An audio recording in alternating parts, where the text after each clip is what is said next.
What's up, guys? So, this is my bike check. Even though it's not really my bike, it's my dad's old bike. But, let's just start at the top.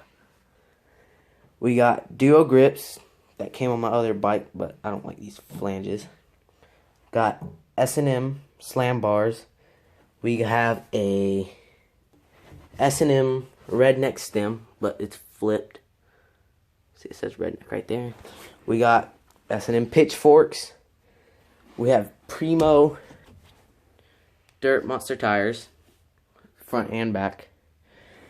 We got DK hubs, both front and back, and it's a fit. I don't even know what type of fit. It's just a fit frame that somebody gave to my dad after his got stolen. We have a random massive chain because he kept breaking his on concrete ledges. We have profile cranks. I think they're either 175 or 180s. We have S&M metal pedals, which hurt. I don't know what bottom bracket or headset he has in it. I don't know what freewheel he has. He just got a new one.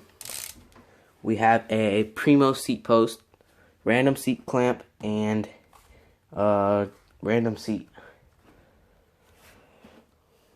And that's it. Oh wait, and we have sun rims, Big City. That's my dad's bike, old bike.